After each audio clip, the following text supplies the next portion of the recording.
Uma empregada doméstica leal durante 3 anos apresenta sua demissão com lágrimas nos olhos. O milionário insiste em saber por quê. Quando ela revela que sua filha tem leucemia e precisa de um transplante urgente que não pode pagar, ele faz algo que ninguém esperava. O que aconteceu depois mudará sua perspectiva sobre a verdadeira riqueza. Conte nos comentários de onde você está nos assistindo.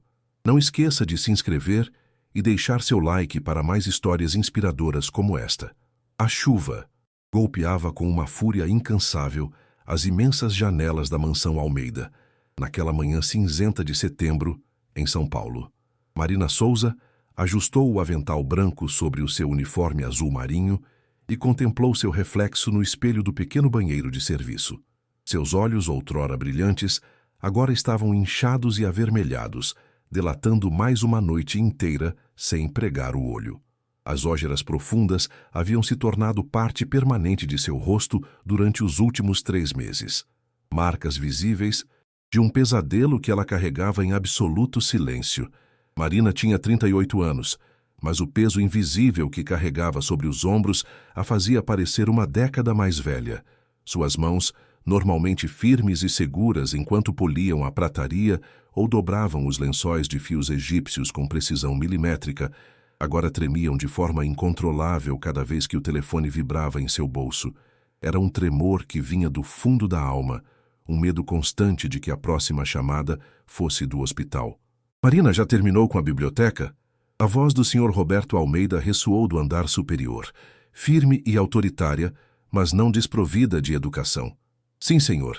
Em um momento eu subo, respondeu ela, limpando rapidamente as lágrimas que haviam escapado sem permissão antes de respirar fundo e tentar recompor a máscara de eficiência.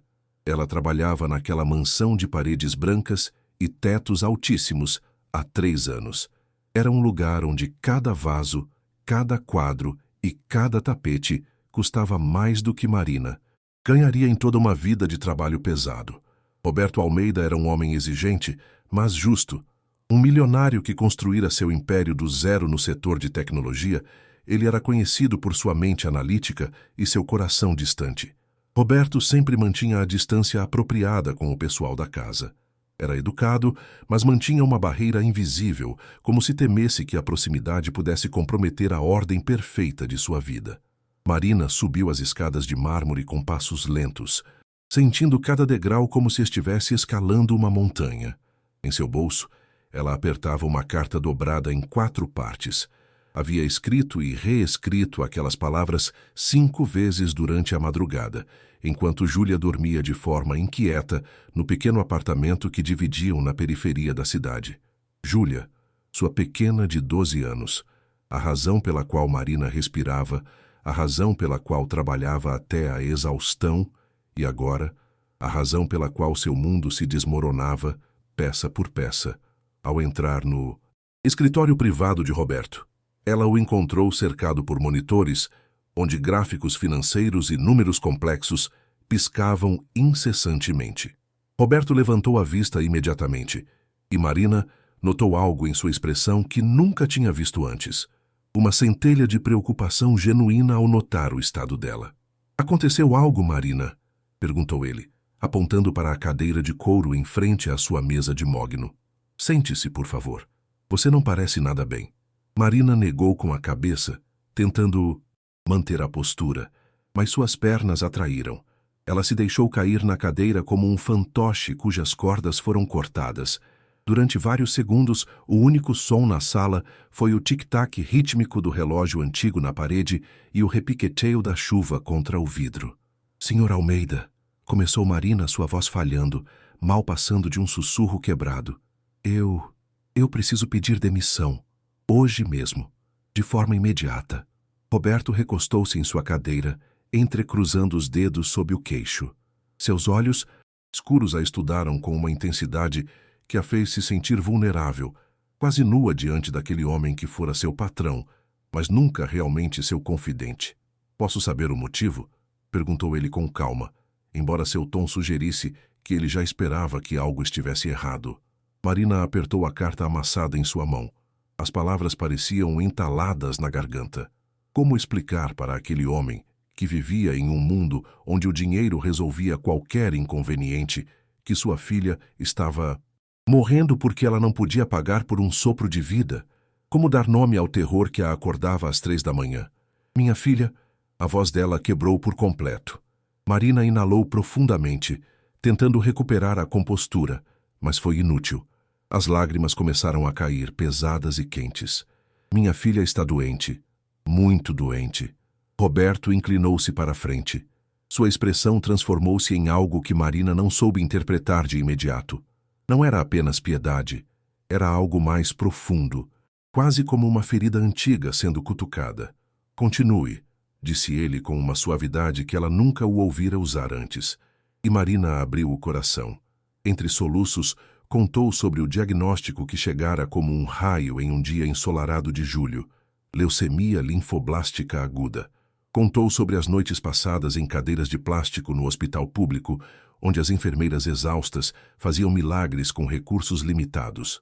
Contou sobre os médicos que usavam termos técnicos complexos que, no final, significavam apenas uma coisa. Sem um transplante de medula óssea urgente, Júlia não chegaria ao Natal. Os tratamentos, as quimioterapias preparatórias, o transplante se encontrarmos um doador. Marina tirou o papel amassado com a lista de gastos médicos. Eu preciso de $150 mil, no mínimo, e preciso disso em menos de 3 meses para garantir a vaga na fila de prioridade internacional. Ela estendeu a carta de demissão com as mãos trêmulas. Por isso preciso ir. Senhor, vou procurar empregos de faxina noturna, trabalhar em 3 turnos, fazer o que for preciso.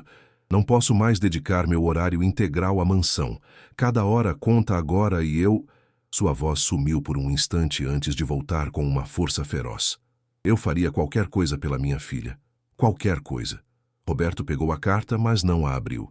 Levantou-se lentamente e caminhou até a janela, observando a cidade cinzenta sob a tormenta. O silêncio se estendeu tanto que Marina pensou que ele simplesmente a dispensaria com um aceno. Mas então ele falou sem se virar.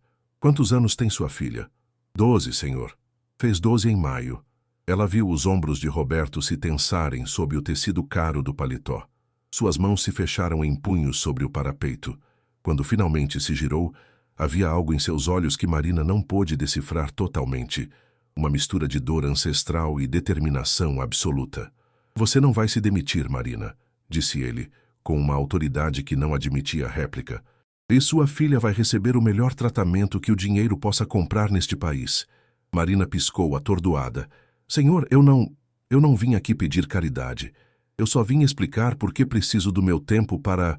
Você não está pedindo, interrompeu Roberto, rasgando a carta de demissão ao meio sem tirar os olhos dela. Eu estou decidindo. Marina, qual é o nome do médico que está tratando a Júlia no hospital público? Marina não conseguia processar. Sua mente se recusava a aceitar que aquilo fosse real. Entrara ali preparada para o abismo, para o trabalho escravo em prol de centavos, para a solidão absoluta da miséria.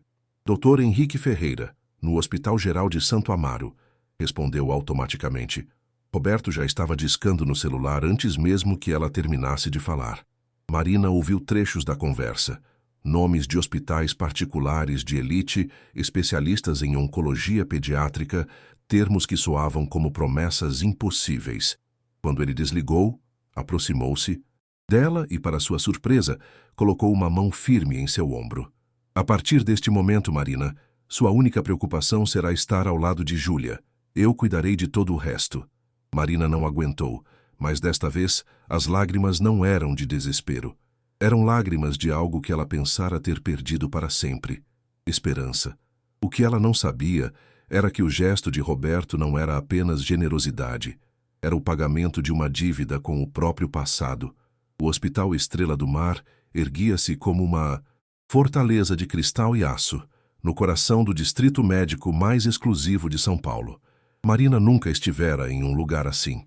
Enquanto o motorista de Roberto, um homem bondoso chamado Sebastião, que insistira em carregar as poucas malas delas, parava o Mercedes blindado na entrada principal. Marina apertou a mão de Júlia com uma força quase excessiva.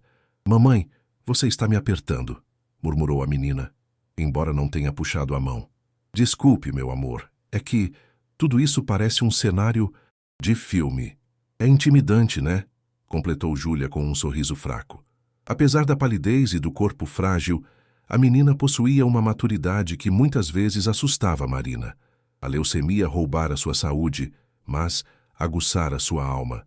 O lobby do hospital parecia mais um hotel 5 estrelas. Pisos de mármore polido refletiam luzes quentes, e o ar tinha um aroma suave de lavanda. A doutora Camila Medeiros, diretora de oncologia pediátrica, aproximou-se para recebê-las pessoalmente.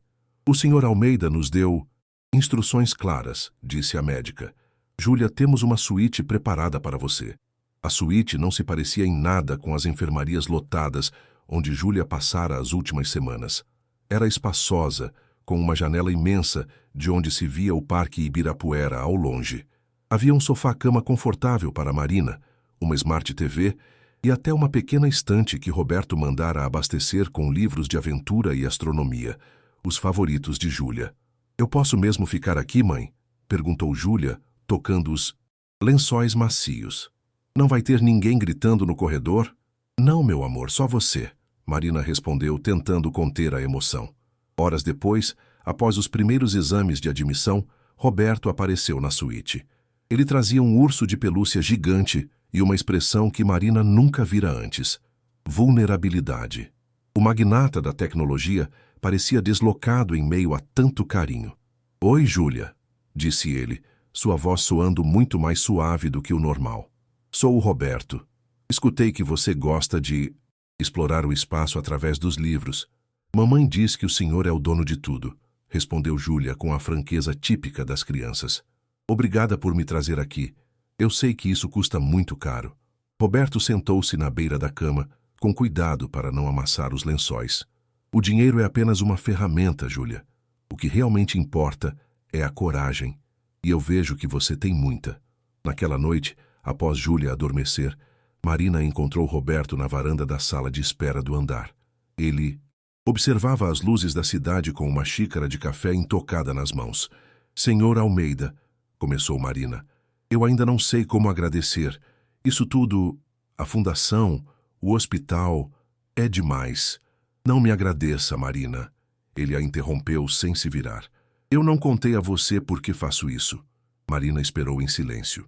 Há muitos anos, continuou Roberto, a voz carregada de um peso antigo. Eu também tive que ver alguém que amava lutar contra essa doença. E eu perdi essa batalha. Marina sentiu um aperto no peito. Quem era? Minha irmã caçula, Isabela. Ela tinha 11 anos. Eu tinha 17 na época. Roberto finalmente se virou, e Marina viu os olhos dele brilharem sob a luz da lua. Meus pais eram operários, pessoas boas e trabalhadoras, mas completamente impotentes diante de uma doença que exigia dinheiro que eles não veriam em 10 vidas. Ele deu um gole no café frio. Nós vendemos tudo. A casa, o carrinho velho, os móveis. Não foi nem perto do necessário. Nos hospitais públicos daquela época, a fila era uma sentença de morte silenciosa. No dia em que conseguimos a vaga para o transplante dela através de uma liminar judicial, o corpo dela desistiu. Isabela morreu 3 dias antes de completar 12 anos. Marina sentiu as lágrimas escorrerem. O milionário à sua frente não era apenas um homem rico, era um sobrevivente de um trauma que o moldara. Eu prometi sobre o túmulo dela que eu construiria um império, disse ele com uma determinação feroz.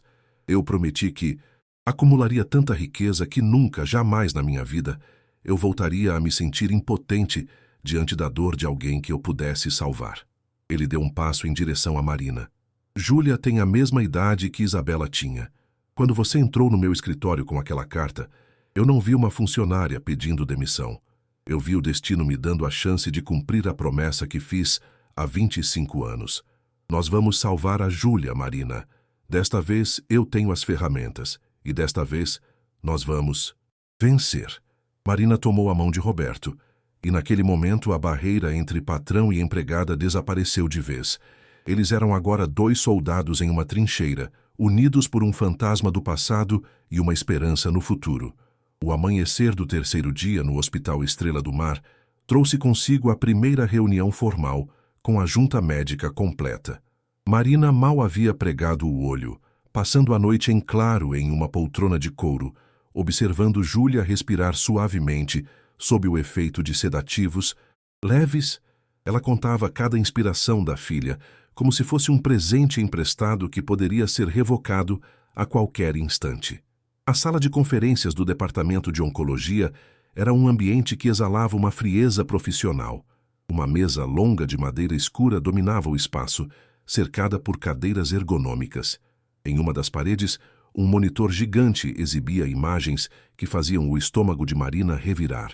Escaneamentos, gráficos de hemogramas e mapas genéticos que para ela eram tão incompreensíveis quanto hieróglifos, mas que guardavam o segredo do destino de sua filha. Roberto chegou pontualmente às 8 da manhã.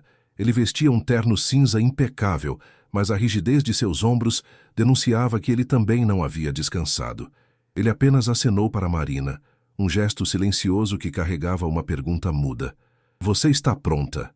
Ela assentiu, embora, no fundo, sentisse que nunca estaria preparada para o que viria. A doutora Camila Medeiros entrou logo em seguida, acompanhada por 4 especialistas. O doutor Raul Pacheco, hematologista-chefe, a doutora Helena Torres, especialista em transplantes de medula, o doutor Javier Ruiz, oncologista pediátrico, e a doutora Sofia Delgado, imunologista. "Bom dia", começou a doutora Camila, assumindo a cabeceira. "Obrigado por virem. Sei que estas conversas nunca são fáceis, mas é fundamental que todos compreendamos a gravidade da situação antes de desenharmos o plano de ataque." Ela ativou o monitor. A primeira imagem mostrava células sanguíneas magnificadas, algumas normais e redondas, outras deformadas e multiplicando-se de forma caótica. Os resultados dos exames confirmam o diagnóstico inicial, mas com um agravante técnico, explicou o Dr. Pacheco. Júlia tem leucemia linfoblástica aguda tipo B, especificamente o subtipo Filadélfia positivo. É uma mutação cromossômica específica que torna as células cancerosas extremamente resistentes aos tratamentos convencionais. Sem intervenção pesada, a doença progredirá de forma devastadora em poucas semanas. Marina sentiu um nó na garganta. Roberto inclinou-se para a frente, os olhos fixos na tela. "O que exatamente significa ser Filadélfia positivo?" perguntou ele, a voz controlada, mas Marina notou a tensão em seus punhos. "Significa que a quimioterapia padrão sozinha não vai curá-la", respondeu o Dr. Ruiz. "Ela pode até limpar o sangue temporariamente, mas a doença voltará com uma agressividade impossível de conter." A doutora Helena Torres tomou a palavra. "O transplante de medula óssea não é apenas uma opção. É o único caminho para a vida. Sem ele, as chances de sobrevivência a longo prazo são inferiores a 20%. Com um transplante bem-sucedido de um doador compatível, essas chances saltam para mais de 70%. Então precisamos desse doador", disse Roberto, a voz ressoando com autoridade. "Quanto tempo temos até que seja tarde demais?" "Com o regime de quimioterapia que vamos iniciar amanhã, conseguimos manter o quadro estável por aproximadamente 3 meses, talvez 4, respondeu a doutora Camila. "Após esse período, o sistema imunológico dela estará exausto. Precisamos encontrar o doador e realizar o procedimento dentro dessa janela de tempo." O silêncio que se seguiu foi esmagador. Marina fechou os olhos. 3 meses. Uma contagem regressiva cruel. "Doutora Torres", começou Marina, com a voz trêmula. "E eu posso doar?" A médica suspirou suavemente. "Já testamos você, Marina. Infelizmente, você é o que chamamos de doadora. Haploidentitária, apenas 50% de compatibilidade. O risco de a medula nova atacar o corpo dela seria imenso. Precisamos de alguém mais próximo da perfeição." "E o pai?" A pergunta da doutora Helena pairou no ar. "Ele poderia ser testado?" Marina sentiu uma pontada de amargura. "O pai de Júlia desapareceu há 10 anos. Ele nos abandonou quando ela ainda usava fraldas. Eu não faço ideia de onde ele esteja, ou se está vivo." Roberto, que até então ouvia em silêncio, levantou-se. "Então, iniciaremos a busca no Redome e nos bancos internacionais hoje mesmo. Além disso, usarei todos os recursos de marketing da minha empresa. campanhas nas redes sociais, anúncios em horário nobre, influenciadores. Vamos mobilizar o Brasil para que mais pessoas se cadastrem.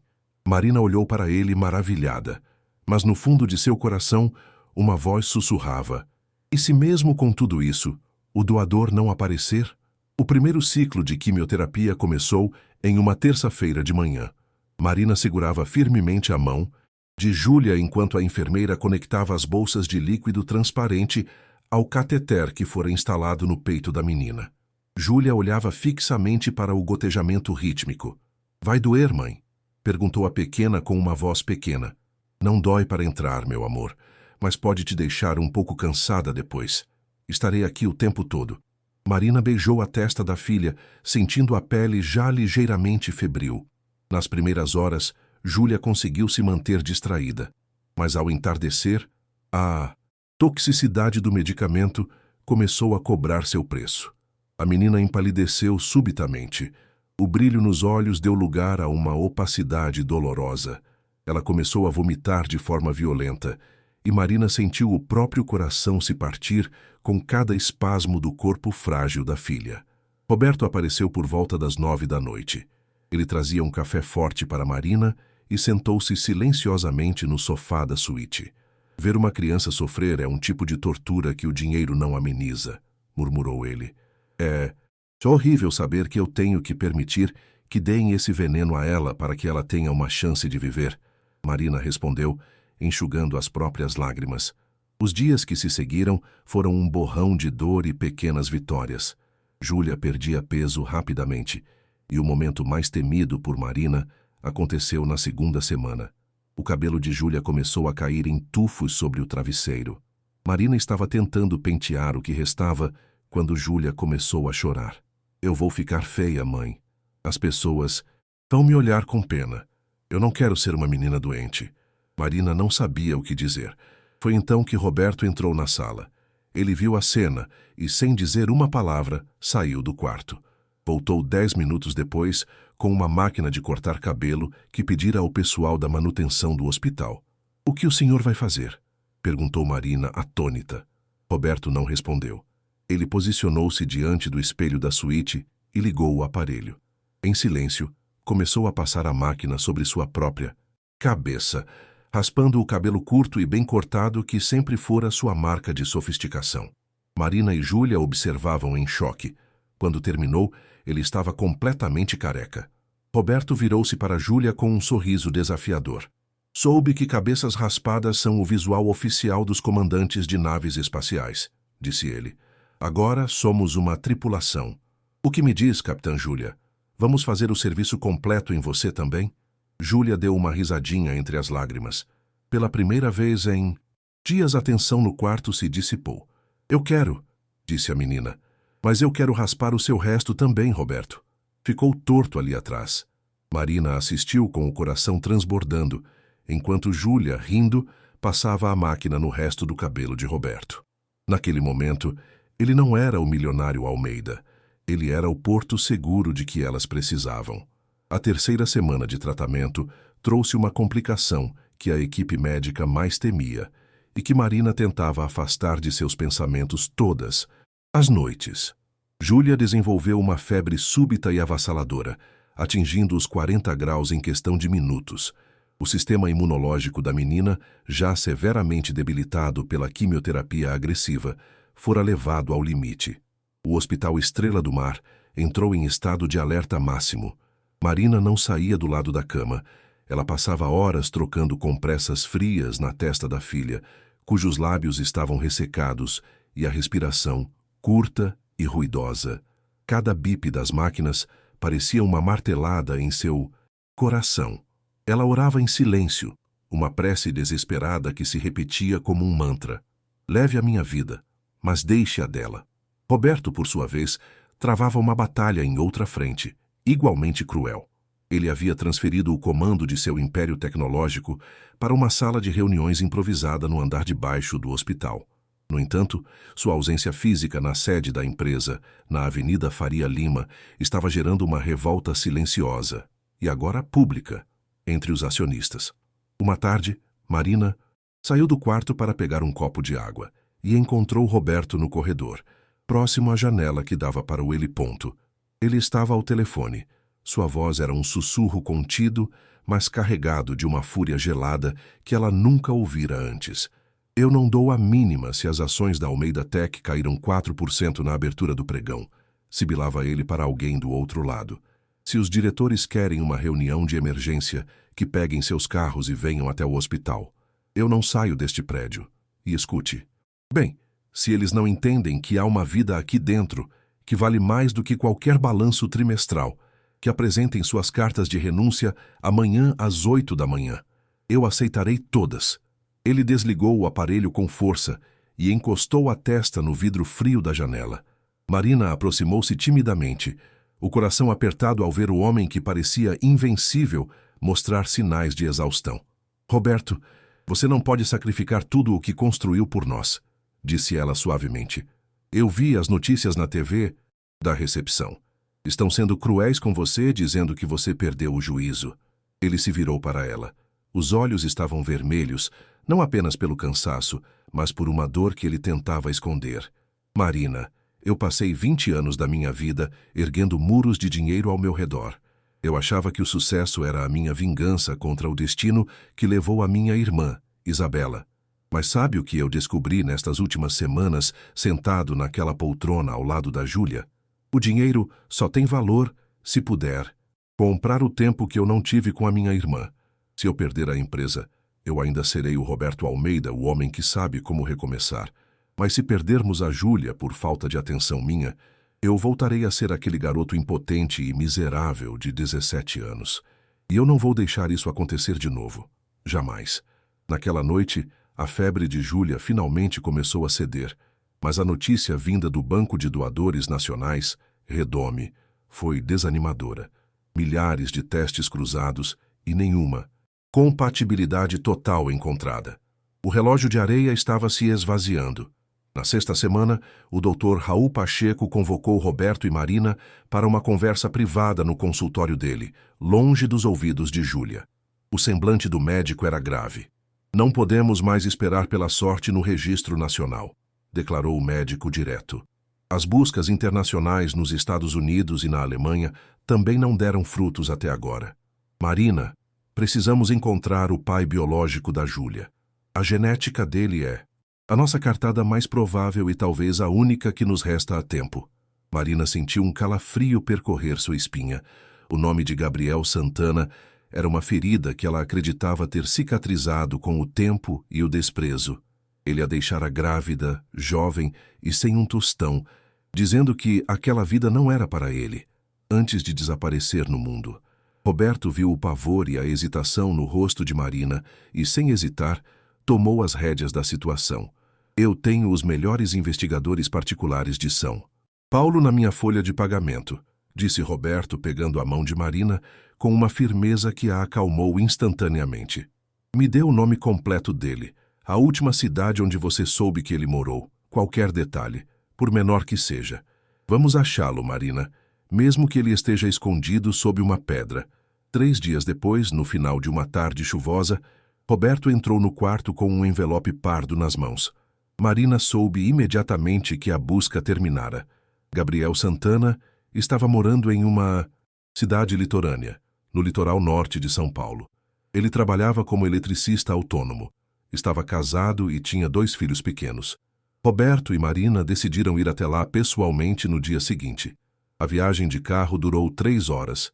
Um silêncio tenso preenchendo o veículo, quebrado apenas pelo som dos limpadores de para-brisa. Ao chegarem à pequena casa de muros baixos e portão de ferro simples, Marina sentiu uma náusea profunda. Ela viu Gabriel através do vidro do carro. Ele estava no jardim, segurando uma criança no colo e rindo. Ele parecia um homem comum, um pai de família dedicado. Aquela visão a feriu mais do que qualquer insulto. Ele fora capaz de ser pai para outros, mas descartara Júlia como se ela não fosse nada. Ao notar o carro de luxo parado e Marina descendo, Gabriel empalideceu. Ele pediu que a esposa entrasse com as crianças e caminhou até o portão, trêmulo, como se estivesse vendo um fantasma. Marina, o que você faz aqui depois de 10 anos? A voz dele saiu fraca, carregada de um medo óbvio. Eu não vim por mim, Gabriel, disse ela, a voz saindo cortante como uma lâmina de gelo. Júlia está em um leito de hospital, morrendo.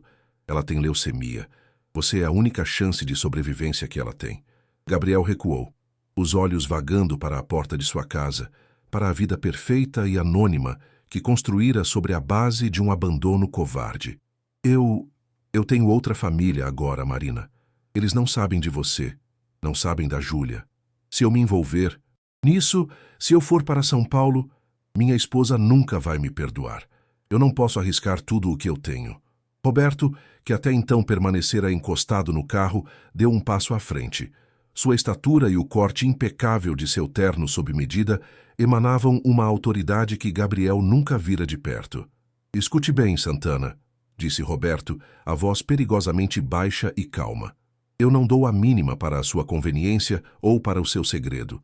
Júlia é sua filha de sangue. Se você se recusar a entrar naquele laboratório para fazer o teste, eu farei questão de que cada pessoa nesta cidade, a começar pela sua esposa, saiba exatamente quem você é. Eu farei o seu mundo desabar, mas... Roberto fez uma pausa, mudando o tom para algo mais pragmático. Se você entrar naquele carro agora e fizer o que é certo, eu garantirei que sua família nunca saiba de nada. Cobrirei todos os seus custos e você terá a chance de, pela primeira vez na vida, agir como um homem.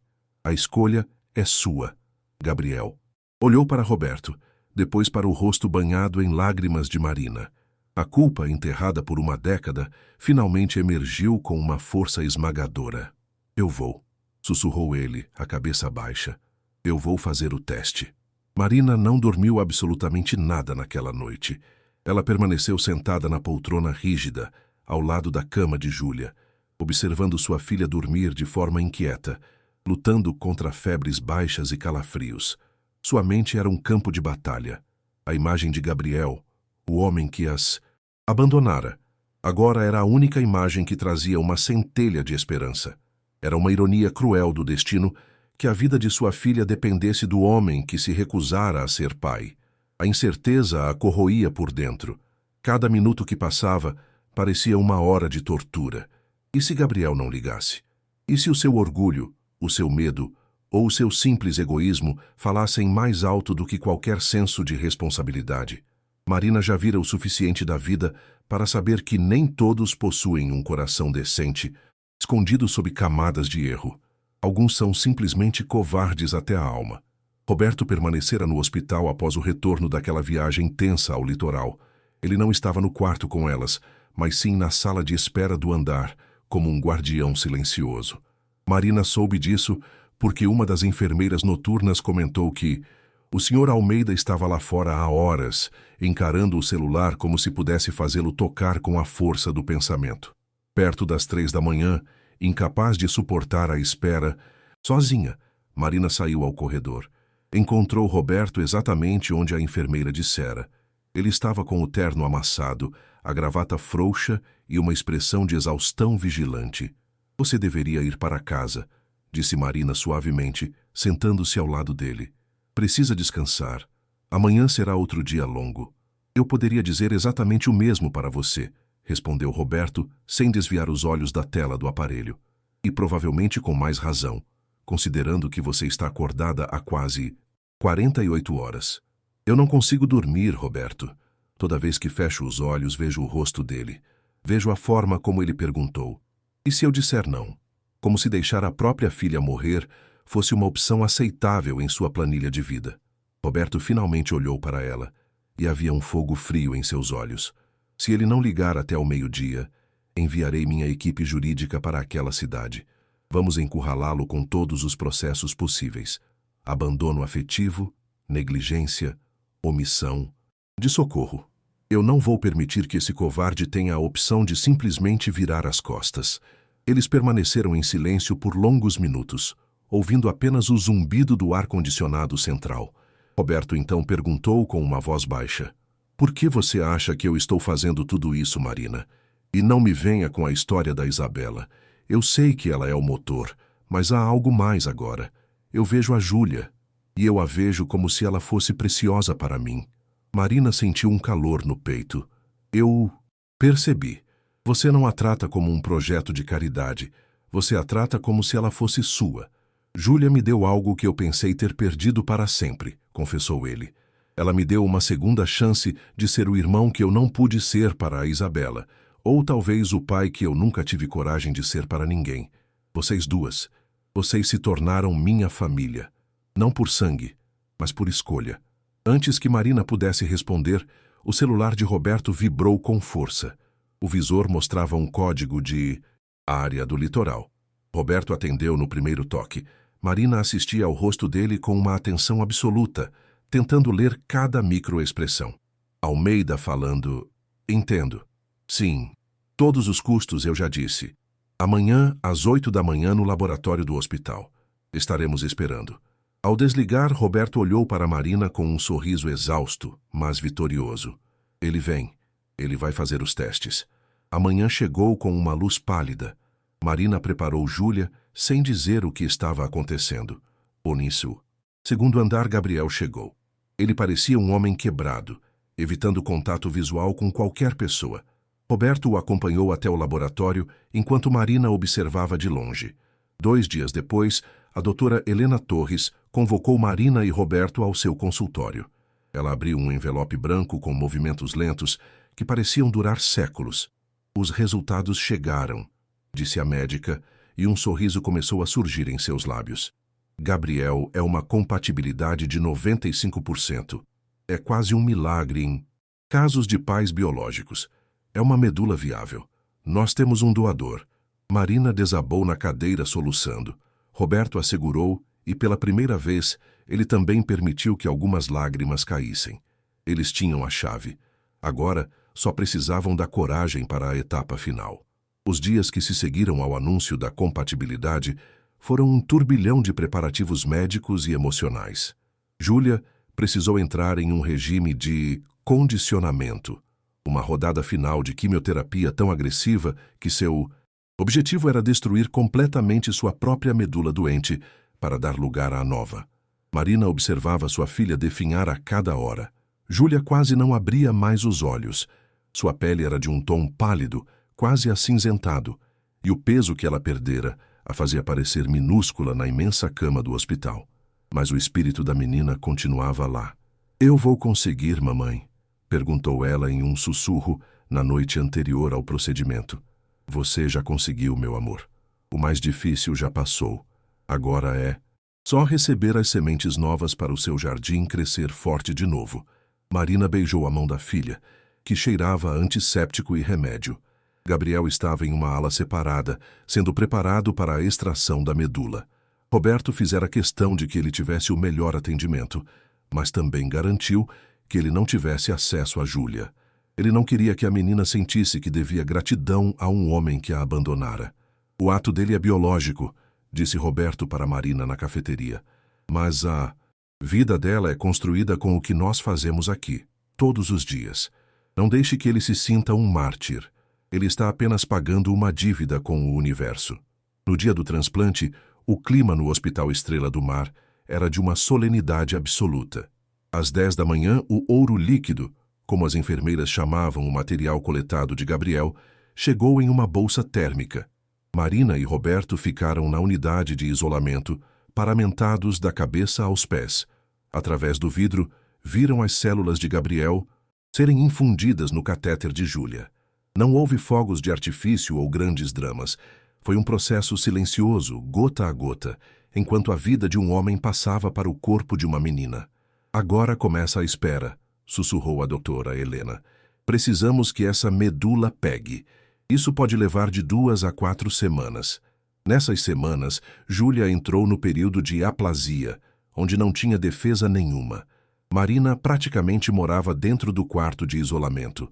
Roberto passava as noites em claro, no corredor, resolvendo crises de sua empresa pelo notebook, mas nunca saindo de perto. Houve complicações. Júlia teve mucosite, feridas na boca que a impediam de comer. Teve febres que faziam os médicos correrem para o quarto. Em um desses momentos sombrios, Marina desabou. E se o corpo dela rejeitar Roberto? E se tudo isso for para nada? Roberto a abraçou com força, a voz firme como uma rocha. Não vai ser para nada. Ela é uma Almeida agora, Marina. Ela tem a nossa força. O corpo dela vai aceitar porque ela quer viver mais do que qualquer coisa. E no 14º dia, o milagre aconteceu. O Dr. Pacheco entrou na sala com um gráfico impresso. Os neutrófilos estão subindo. Ela está produzindo células brancas sozinha. A medula pegou, Marina. O grito de alegria de Marina foi abafado pela máscara, mas o brilho em seus olhos disse tudo. Roberto, do lado de fora, socou o ar, deixando escapar um som de triunfo que fez os pacientes do corredor olharem. Júlia estava renascendo. As células de um pai ausente, sob o cuidado de um pai presente e de uma mãe incansável, haviam operado o milagre. Os primeiros 10 dias após o transplante foram, sem dúvida, o período mais crítico e aterrorizante que Marina já experimentara em toda a sua vida. Júlia existia em um estado de fragilidade absoluta. Seu corpo era agora um campo de batalha microscópico, onde as células novas, vindas de Gabriel, tentavam desesperadamente encontrar seu caminho, enquanto o sistema original da menina havia sido reduzido a zero. O quarto de isolamento no Hospital Estrela do Mar era um mundo à parte, selado da realidade externa. O ar era filtrado incessantemente para garantir a pureza. Cada objeto que entrava passava por uma esterilização rigorosa, e a equipe médica trabalhava em turnos de vigilância ininterrupta. Marina não saía daquela sala. Ela dormia e acordava ao som rítmico dos bips dos monitores, monitorando cada flutuação na temperatura e nos níveis de oxigênio de Júlia. Roberto era sua conexão com o mundo. Ele trazia refeições que Marina mal conseguia engolir, sua mente sempre focada na palidez extrema da filha. Ele permanecia do lado de fora do vidro, muitas vezes segurando o telefone para que pudessem conversar sem os riscos de contaminação direta. No 12º dia, porém, o pânico voltou a se instalar. Júlia desenvolveu uma erupção cutânea avermelhada que começou nos braços e rapidamente se espalhou pelo tronco. Sua pele parecia irritada e ela começou a se queixar de uma coceira insuportável. A doutora Helena Torres e o Dr. Pacheco entraram no quarto com expressões que Marina aprendeu a temer. Era a seriedade da incerteza. Marina, o que estamos vendo aqui é a DASH, doença do enxerto contra-hospedeiro, explicou a doutora Helena enquanto examinava a pele de Júlia. Em termos simples, as células novas, as sementes que o Gabriel doou, estão identificando o corpo da Júlia como um território estranho e começaram a atacá-lo. Marina sentiu um frio na espinha. Isso quer dizer que o corpo dela está rejeitando o transplante? Pelo contrário, interveio o Dr. Pacheco. É o transplante que está tentando dominar o corpo. É um sinal de que a medula dele é forte, mas agora precisamos ensinar essas células a conviverem com a Júlia. Vamos aumentar os corticoides e os imunossupressores. É um equilíbrio delicado, Marina. Quase como andar em uma corda bamba durante um vendaval. As 48 horas seguintes foram uma eternidade de angústia. Júlia chorava. De desconforto, a coceira e a febre alta a deixavam exausta. Marina passava hidratantes medicinais com uma suavidade infinita, sussurrando canções de ninar que cantava quando Júlia ainda era um bebê de colo. Roberto, do lado de fora, observava a cena com o coração apertado, sentindo-se pela primeira vez em sua vida de milionário, completamente impotente diante da biologia. Finalmente, na manhã do 15º dia, os exames mostraram que a reação estava retrocedendo. A erupção começou a empalidecer e a febre cedeu. Mas a maior vitória veio no relatório de sangue. Os níveis de plaquetas e glóbulos brancos estavam subindo de forma consistente. A medula não apenas pegou, Marina, disse doutora Helena com um sorriso que iluminou o quarto. Ela está prosperando. Júlia está oficialmente fabricando seu próprio sangue novo. 3 semanas depois, a notícia que parecia um sonho distante finalmente se tornou realidade. Júlia estava pronta para deixar o isolamento. Embora ainda precisasse de cuidados extremos e máscaras, ela não era mais uma prisioneira do ar filtrado. O dia da alta hospitalar foi surreal. Marina empacotou as poucas coisas que haviam acumulado durante os quase 5 meses de internação. As enfermeiras, que se tornaram amigas e confidentes, fizeram um corredor de aplausos. Júlia saiu em uma cadeira de rodas, protegida por uma máscara colorida, mas com os olhos brilhando como Marina não via há anos. Roberto estava esperando na entrada principal com o carro, mas, para surpresa de Marina, ele não sugeriu levá-las para a mansão. "Eu sei que você quer ir para a sua casa, Marina", disse ele, abrindo a porta do carro com uma deferência que a emocionou. "Júlia precisa sentir o cheiro das coisas dela. O luxo do hospital e da minha casa pode esperar. Hoje o que ela precisa é de lar." A viagem de volta para o pequeno apartamento na periferia foi silenciosa e contemplativa. Júlia olhava pela janela, maravilhada com as coisas simples. Os ônibus passando, as pessoas nas calçadas, o sol batendo no asfalto quente de São Paulo. Quando chegaram ao prédio simples de 3 andares, Roberto insistiu em carregar a mochila de Júlia e ajudá-la a subir as escadas. Ao abrir a porta do apartamento, Marina sentiu um nó na garganta. Tudo estava exatamente como ela deixara, mas agora parecia diferente. O lugar era pequeno, os móveis eram humildes, mas havia uma luz que ela nunca notara antes. "Minha cama!", exclamou Júlia, deixando-se cair sobre o cobertor gasto, mas limpo. "Mãe, o cheiro daqui é muito melhor que o do hospital." Roberto ficou parado na entrada, observando a cena. Ele parecia um gigante em um mundo de brinquedo naquela sala pequena, mas não havia um pingo de desconforto em seu rosto. Havia apenas uma gratidão silenciosa. "Eu vou preparar a sopa de frango que você pediu, filha", disse Marina, movendo-se para a cozinha minúscula. Roberto a seguiu e, para surpresa de Marina, começou a arregaçar as mangas de sua camisa de fios egípcios. "O que o senhor está fazendo, senhor Roberto?", perguntou ela surpresa. "Primeiro, Marina, acho que, depois de tudo o que passamos, você pode me chamar apenas de Roberto", disse ele, com um sorriso leve. "E segundo, eu sou excelente em descascar legumes. Se você me der uma faca e uma tábua, eu serei o seu ajudante de cozinha hoje." E assim, em uma cozinha onde mal cabiam 2 pessoas, o magnata da tecnologia e a mãe que quase perdera tudo trabalharam lado a lado. Roberto descascou cenouras e batatas, com uma seriedade cômica, enquanto Marina cuidava do frango. A domesticidade daquele momento era mais valiosa para Marina do que todos os cheques que ele assinara. Eles jantaram os 3 na pequena mesa de fórmica da cozinha. Júlia comia com um apetite que trazia lágrimas aos olhos de Marina. Roberto ouvia as histórias de infância de Júlia, rindo das travessuras da menina e compartilhando pela primeira vez detalhes de sua própria vida que nunca mencionara a ninguém. "Sabe, Júlia", disse Roberto olhando para a menina, "eu passei a vida toda pensando que o sucesso era ter o prédio mais alto de São Paulo. Mas hoje, vendo você comer essa sopa nessa cozinha, eu percebi que o sucesso é apenas ter as pessoas que amamos em volta de uma mesa, sem medo do amanhã." Naquela noite, Roberto despediu-se na porta. Marina o acompanhou até o corredor. "Obrigado por nos trazer de volta, Roberto. Por tudo." Ele a olhou nos olhos e, por um instante, o mundo pareceu parar. "Eu que agradeço, Marina. Vocês me deram um propósito que eu nunca teria encontrado sozinho. Amanhã eu volto. Temos que planejar a fisioterapia da Júlia e o retorno dela aos estudos. Não pense que vou sumir agora que ela está em casa." Quando fechou a porta, Marina encostou as costas na madeira e respirou fundo. Júlia estava no quarto, cantarolando baixinho. O pesadelo passara.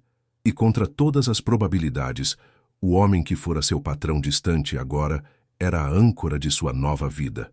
3 meses haviam se passado, desde que Júlia cruzara o umbral de seu antigo apartamento. A menina estava quase irreconhecível, se comparada àquela criatura frágil e pálida que habitara os corredores estéreis do hospital. Seu cabelo crescia agora em riços escuros e macios, uma moldura saudável para um rosto que voltara a ganhar o brilho da juventude. Seus passos eram firmes e sua risada, antes um som raro e abafado, agora ecoava pela casa como música constante. Os exames mensais continuavam a mostrar resultados que os médicos chamavam de excepcionais. A doutora Camila Medeiros declarara oficialmente que Júlia estava em remissão completa.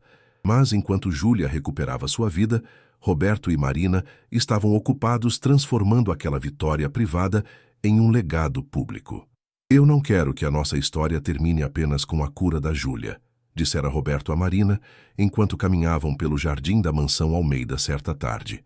Eu passei décadas acumulando riqueza como se fosse um escudo contra a dor. Mas agora, entendo que o dinheiro só serve para uma coisa, para evitar que outras mães sintam o terror que você sentiu, Marina. Assim nasceu a Fundação Júlia Almeida. Roberto não poupou recursos. Ele comprou um prédio próximo ao complexo médico de elite em São Paulo e o transformou em um centro de apoio para famílias de baixa renda que enfrentavam o câncer infantil. No dia da inauguração, Marina estava nervosa. Ela não usava mais o uniforme de funcionária, mas sim um vestido azul elegante, mas simples, que Roberto insistira em comprar. Ela fora nomeada gerente de acolhimento da fundação. Sua função não era burocrática, era humana. Ela era a ponte entre os médicos e as mães desesperadas que chegavam da periferia, exatamente como ela chegara um dia. Júlia, sentada na primeira fila do auditório lotado de empresários e jornalistas, observava Roberto subir ao palco. Ele olhou para a menina, depois para Marina, e respirou fundo antes de falar ao microfone. Muitos de vocês me conhecem como o homem que constrói softwares e algoritmos, começou Roberto, a voz firme, mas visivelmente emocionada. Mas hoje eu estou aqui como um sobrevivente de um trauma que quase me custou a alma. Esta fundação não é sobre caridade, é sobre dívida. Eu devo a vida da minha irmã Isabela, que não teve essa chance, e devo a coragem de Marina e Júlia, que me mostraram que a maior riqueza não está no balanço de uma empresa, mas na capacidade de salvar o próximo. Após o evento, enquanto os convidados se dispersavam, Roberto levou Marina para um canto reservado. Eu tenho uma proposta, Marina, e não é sobre a fundação. Marina o olhou, o coração acelerando. Minha mansão é um mausoléu. É grande demais, fria demais e cheia de silêncios, continuou ele, pegando as mãos dela. E o seu apartamento é um lugar de memórias vitoriosas, mas é pequeno para os planos que eu tenho. Eu quero que procuremos uma casa nova, juntos. Um lugar que não tenha o cheiro do meu passado, nem a marca das suas dificuldades. Um lugar que seja nosso, dos três. Marina sentiu as lágrimas subirem. Ela olhou para Júlia, que corria pelo saguão com outras crianças atendidas pela fundação. Você está falando sério, Roberto? É um passo imenso. Eu nunca falei nada tão sério em toda a minha vida, respondeu ele, aproximando-se e beijando a testa dela. Eu não quero apenas ser o seu patrão ou o seu benfeitor. Eu quero ser o homem que volta para casa e encontra vocês duas. Eu quero ser família, a mudança. Para a nova casa, um imóvel amplo e ensolarado em um bairro arborizado, aconteceu um mês depois. Foi o fim oficial de Marina como funcionária e o começo de sua vida como companheira de Roberto. O primeiro ano na casa nova passou em um borrão de descobertas e ajustes. Júlia retornara oficialmente à escola no mês de setembro, ingressando no 8º ano. Marina temia que a menina tivesse dificuldades de adaptação, mas Júlia floresceu. Ela se juntou ao clube de debate, onde sua lógica afiada, herdada talvez da convivência com Roberto, a tornou uma competidora formidável. Roberto, por sua vez, abraçara o papel de pai substituto com uma dedicação que beirava o obsessivo. Ele era quem acordava cedo para conferir se Júlia tomara o café da manhã nutritivo, era quem a buscava nas aulas de natação e quem passava horas ajudando-a com projetos complexos de robótica e matemática. Em uma noite de domingo, Júlia estava sentada à mesa da sala de jantar, rodeada de livros e circuitos eletrônicos. Roberto estava ao seu lado explicando pacientemente os princípios da resistência elétrica. Você entende, Júlia? Se a resistência é muito alta, a corrente não passa.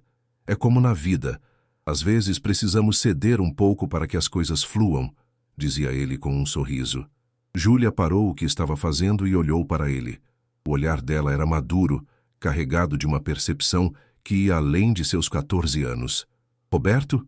Chamou ela suavemente. Sim, pequena. Alguma dúvida no circuito? Não é sobre o circuito. Eu estava pensando... O Gabriel me deu as células dele. Graças a ele, meu sangue é novo. Mas foi você quem esteve aqui todos os dias. Foi você quem raspou a cabeça comigo. Foi você quem segurou a mão da mamãe quando ela achava que eu não ia conseguir. Roberto sentiu um nó se formar na garganta. Ele largou o multímetro que segurava e deu toda a atenção à menina.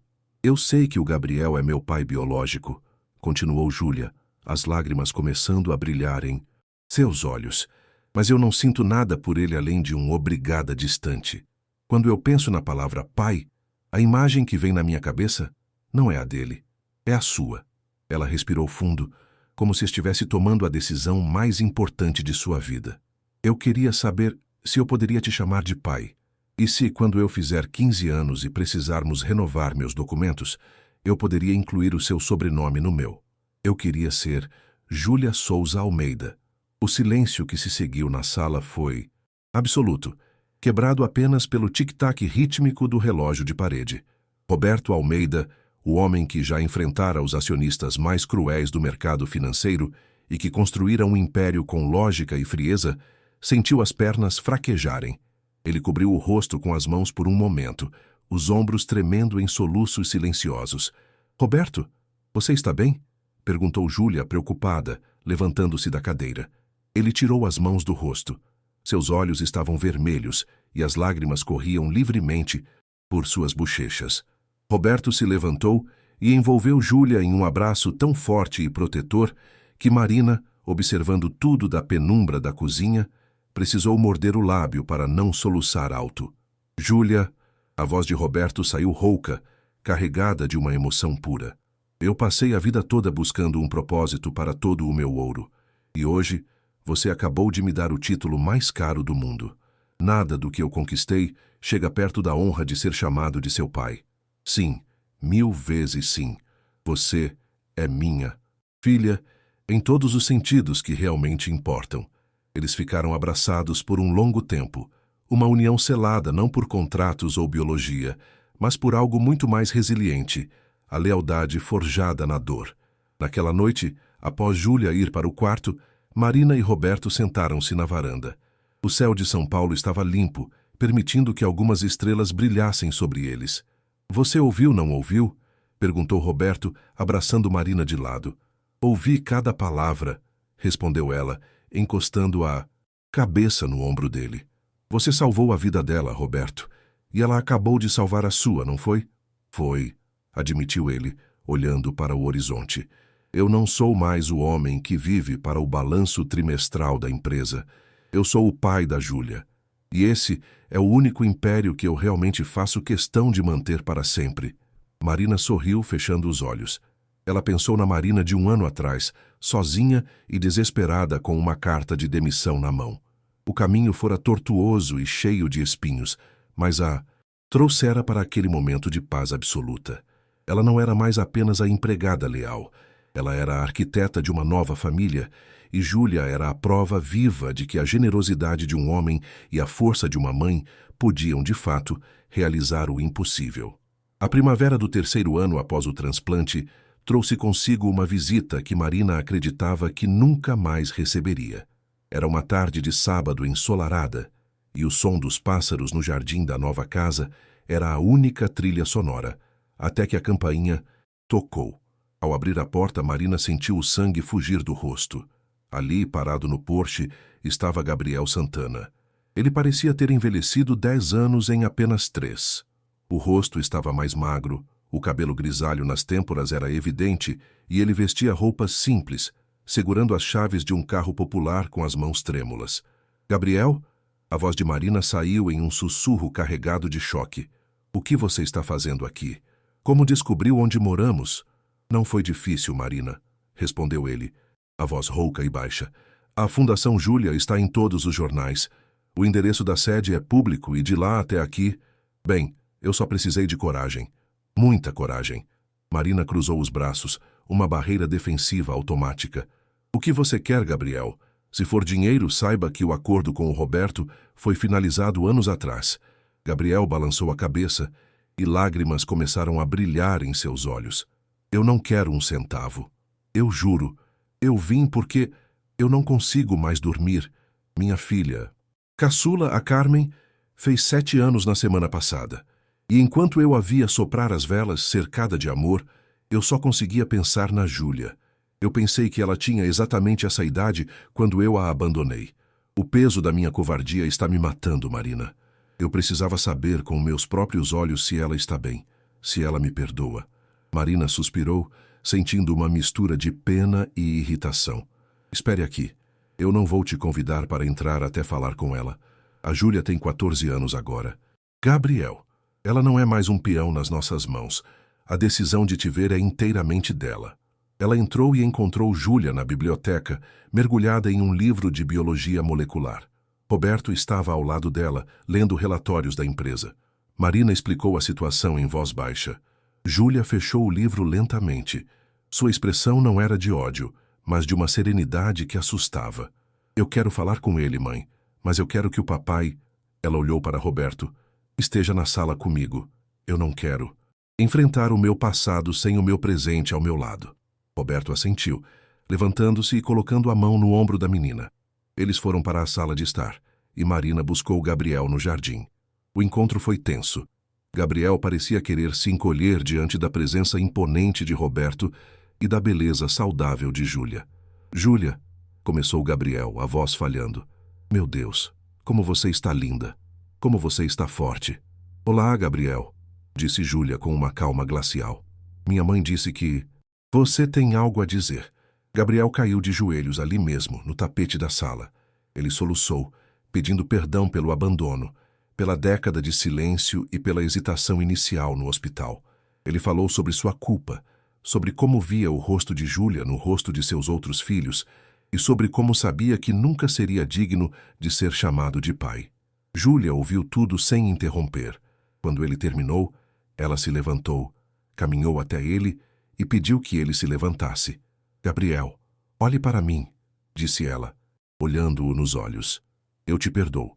Não porque o que você fez foi aceitável, mas porque eu não quero carregar o peso do seu erro dentro de mim.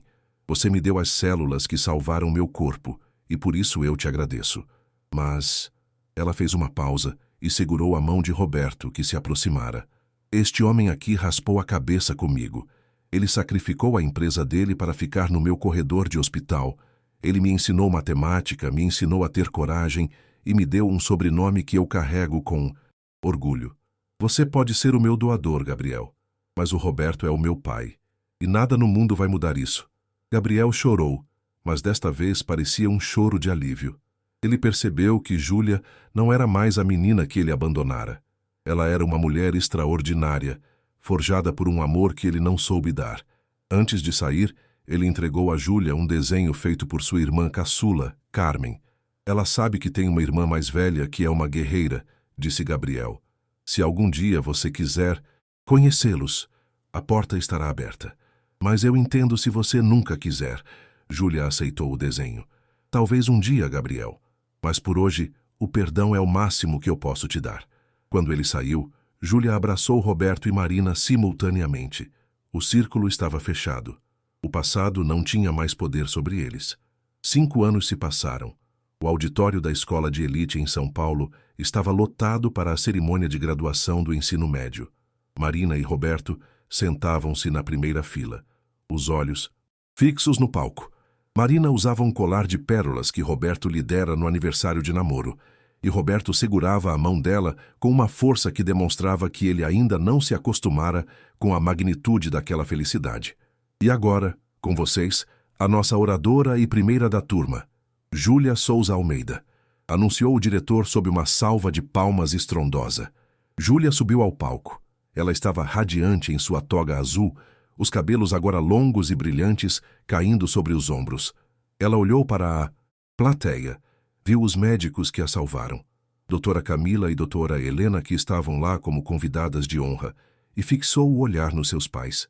Muitos de vocês hoje falarão sobre o futuro, sobre faculdades e sobre o sucesso, começou Júlia, a voz ecoando límpida pelos alto-falantes. Mas eu quero falar sobre a vida. Quando eu tinha 12 anos, a minha vida foi avaliada em $150 mil. Esse era o preço do meu transplante. Minha mãe, que está ali na frente, estava pronta para se matar de trabalhar em 3 empregos para conseguir cada centavo. Ela era uma empregada doméstica, com uma carta de demissão na mão e um coração partido. Houve um silêncio absoluto no auditório. Mas ela encontrou um homem que entendeu que a verdadeira riqueza não se conta no banco, mas nas vidas que protegemos. Roberto Almeida não apenas pagou pelo meu tratamento, ele se tornou a minha medula emocional. Ele me ensinou que família é uma escolha que fazemos todos os dias.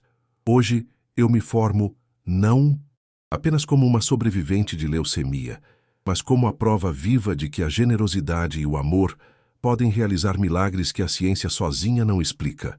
Ela levantou o diploma. Eu vou cursar medicina na USP. Eu vou dedicar minha vida a pesquisar curas para o câncer infantil através da fundação que leva meu nome. Mas o maior título que eu carrego hoje não é o de oradora da turma. É o de filha de Marina Souza e Roberto Almeida. A plateia levantou-se em uma ovação de pé que durou minutos. Roberto chorava abertamente, sem se importar com a imagem de empresário durão. Marina abraçava-o, sentindo que todo o suor e todas as lágrimas dos anos de serviço haviam sido recompensados naquele instante. Após a cerimônia, no jardim da escola sob o céu estrelado, Roberto levou Marina para um canto reservado. Ele tirou do bolso uma pequena caixa de veludo. "Marina, nós passamos por tempestades que derrubariam exércitos", disse ele, a voz embargada. "Nós criamos uma filha, construímos uma fundação e transformamos vidas. Mas eu ainda não fiz a única coisa que falta para selar esse destino." Ele se ajoelhou. "Marina Souza, você aceita deixar de ser minha parceira apenas na vida e na alma para ser minha esposa oficialmente? Você aceita casar comigo e continuar escrevendo essa história de milagres?" Marina não conseguia falar. Ela apenas puxou-o para cima e o beijou. Um sim que foi selado com o aplauso de Júlia, que observava de longe com os amigos. O casamento aconteceu meses depois, de forma simples, nos jardins da Fundação Júlia. Não houve ostentação, apenas as famílias que a Fundação ajudara, os médicos, os amigos e o amor que transbordava. Anos mais tarde, Marina e Roberto costumavam sentar-se na varanda de casa, observando o pôr do sol. Júlia já era uma médica respeitada, trazendo esperança a novos pequenos pacientes. A Fundação Júlia Almeida tornara-se a maior referência do país em oncologia pediátrica gratuita. Roberto olhou para Marina e tocou a mão dela, que ainda carregava as marcas do trabalho duro de anos atrás, mas que agora ostentava uma aliança de ouro. Quem diria, Marina? Aquela carta de demissão na chuva foi o começo de tudo. Marina sorriu, olhando para uma fotografia na mesa de centro. Júlia, sorridente e saudável entre os dois. Não foi a chuva, Roberto. Foi o coração de uma mãe que não desistiu e o de um homem que aprendeu a amar. O ouro só brilhou porque nós o transformamos em vida. E ali, sob o céu de São Paulo, a história da empregada, leal e do milionário generoso encerrava-se não como um conto de fadas, mas como uma lição eterna, a de que a maior fortuna do mundo é aquela que se gasta salvando quem amamos. Se você se emocionou com esta história de superação e amor, por favor, deixe o seu like, inscreva-se no nosso canal e compartilhe este vídeo com seus amigos e familiares. O seu apoio é o que nos motiva a continuar trazendo narrativas que tocam o coração e transformam vidas. Não se esqueça de deixar nos comentários onde você está nos assistindo e o que achou dessa lição de vida. Ative também o sininho das notificações para não perder as nossas próximas histórias emocionantes. Até a próxima!